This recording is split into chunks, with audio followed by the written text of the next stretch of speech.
ಇನ್ನು ಇಂದಿನ ಸಂಚಿಕೆಯಲ್ಲಿ ಗುರುಗಳು ಖಿನ್ನತೆಯ ಬಗ್ಗೆ ಮಾತನಾಡ್ತಾರೆ. ಗುರೂಜಿ, ಈ ಖಿನ್ನತೆಗೂ ಹಾಗೂ ಗ್ರಹಗಳಿಗೂ ಇರುವಂತಹ ಸಂಬಂಧ ಏನು ಅಂತ ನೋಡೋದಾದ್ರೆ?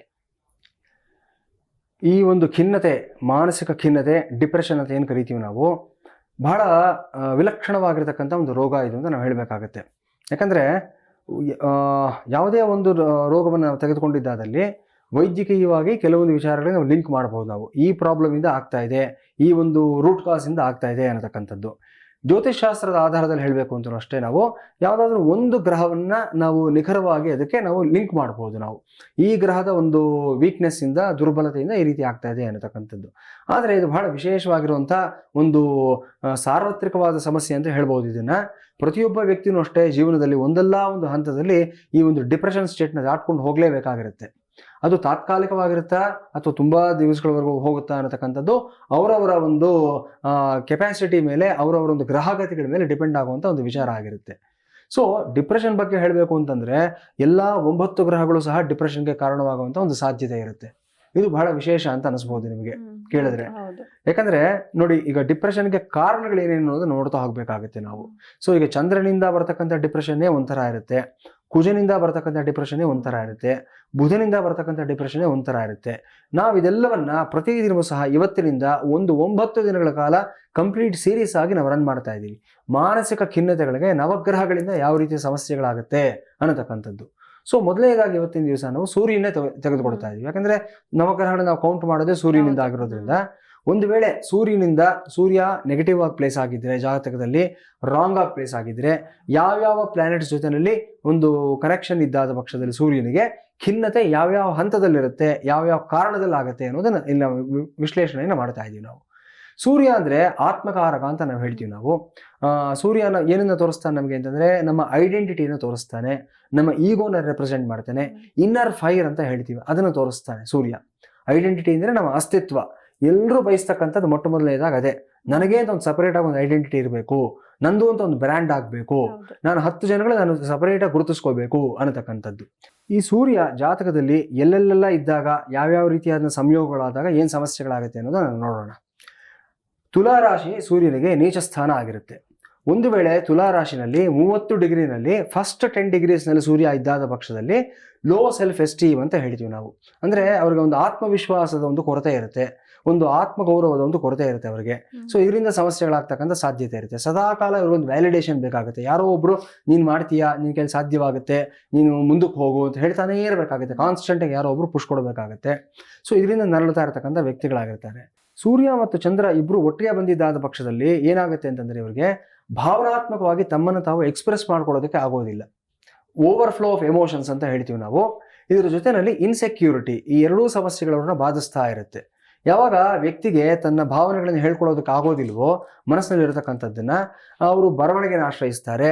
ಇಲ್ಲ ಅಂತಂದ್ರೆ ಟೆಕ್ಸ್ಟಿಂಗ್, ಇವತ್ತಿನ ಕಾಲದಲ್ಲಿ ಟೆಕ್ಸ್ಟ್ ಮೂಲಕ ಮೆಸೇಜನ್ನು ಮಾಡ್ತಾರೆ. ಹಿಂದಿನ ಕಾಲದಲ್ಲಿ ಇಮೇಲ್ ಜಾಸ್ತಿ ಬಳಸ್ತಾ ಇದ್ರು. ಈ ರೀತಿನೂ ಸಹ ಎಕ್ಸ್ಪ್ರೆಸ್ ಮಾಡೋದಕ್ಕೆ ಆಗಲಿಲ್ಲ ಅನ್ನೋ ಸಂದರ್ಭ ಬಂದಿದ್ದಾದಲ್ಲಿ ಅದರ ಡಿಪ್ರೆಷನ್ಗೂ ತುತ್ತಾಗಿ ಹೋಗ್ತಾರೆ. ಸೊ ಈ ಥರದೆಲ್ಲ ಕಾಂಪ್ಲೆಕ್ಸ್ಗಳಿರುತ್ತೆ ಡಿಪ್ರೆಷನ್ಗಳಿಗೆ. ಒಂದಲ್ಲ ಎರಡಲ್ಲ ಕಾರಣಗಳಿರ್ತಕ್ಕಂಥದ್ದು. ಇದು ಸೂರ್ಯನಿಂದ ಆಗತಕ್ಕಂಥ ಸಮಸ್ಯೆಗಳಾಗಿರುತ್ತೆ, ಡಿಪ್ರೆಷನ್ಗೆ ರಿಲೇಟೆಡ್ ಆಗಿರುವಂಥದ್ದು. ಇಂಥವ್ರಿಗೆ ಯಾವ ರೀತಿ ಸೊಲ್ಯೂಷನ್ ಕೊಡ್ಬೇಕು ನಾವು ಅಂತಂದರೆ, ಯಥಾ ಪ್ರಕಾರ ನಮ್ಮ ಒಂದು 5 ರೀತಿಯಾದಂಥ ಪರಿಹಾರ ಕ್ರಮಗಳೇನಿದೆ ಅದರಲ್ಲಿ ಒಂದೊಂದಾಗಿ ನಾವು ಇವ್ರನ್ನ ಅಡ್ರೆಸ್ ಮಾಡ್ತಾ ಹೋಗ್ಬೇಕಾಗುತ್ತೆ. ಒನ್ಸ್ ಅಗೈನ್ ಸಮಸ್ಯೆಯ ತೀವ್ರತೆ ಏನಿದೆ ಅಂತ ನೋಡಿಕೊಂಡು ಧ್ಯಾನ ಪರಿಹಾರ ಕೊಡಬೇಕಾ, ದರ್ಶನ ಪರಿಹಾರ ಕೊಡಬೇಕಾ, ದಂಡನ ಪರಿಹಾರ ಕೊಡಬೇಕಾ ಅನ್ನೋದು ನೋಡ್ಕೋಬೇಕಾಗುತ್ತೆ. ಈಗೋಯಿಸ್ಟಿಕ್ ಆಗಿರೋ ಪರ್ಸನ್ಗೆ ನಾವು, ನಾನು ಆಗ್ಲೇ ಹೇಳಿದ್ನಲ್ಲಮ್ಮ, ನೀನು ದಂಡನ ಪರಿಹಾರ ಮಾಡು, ಆ ದೇವಸ್ಥಾನಕ್ಕೆ ಹೋಗು, ಉಪವಾಸ ಮಾಡು ಅಂತ ನೀನ್ ಹೇಳೋದೇನು ಉಪವಾಸ, ನಾನು ಎಷ್ಟು ಉಪವಾಸದಲ್ಲೇ ಇದ್ದೀನಿ ನಾನು ಅಂತಂತಾರೆ ಅವರು. ಅವ್ರು ತಿನ್ನುವುದ್ರೆ ತಿನ್ನೋದಿಲ್ಲ, ಅವ್ರಿಗೆ ನಾವು ದಂಡನ ಪರಿಹಾರ ಕೊಡೋದಕ್ಕೆ ಆಗೋದಿಲ್ಲ. ಬೇರೆ ರೀತಿಯಾದಂಥ ಕೌನ್ಸಿಲಿಂಗ್ ಬೇಕಾಗತ್ತೆ. ಸೊ ಧ್ಯಾನ ಪರಿಹಾರ ಅಂತ ಹೇಳಿದಾಗ ಇಂಥವ್ರಿಗೆ ಆದಿತ್ಯ ಹೃದಯವನ್ನು ಪಾರಾಯಣ ಮಾಡತಕ್ಕಂಥದ್ದು, ಸೂರ್ಯಮಂಡಲ ಸವಿತ್ರ ಸ್ತೋತ್ರ ಅಂತ ಒಂದು ಸ್ತೋತ್ರ ಇದೆ, ಸೂರ್ಯಮಂಡಲ ಸ್ತೋತ್ರ ಅನ್ನತಕ್ಕಂಥದ್ದು.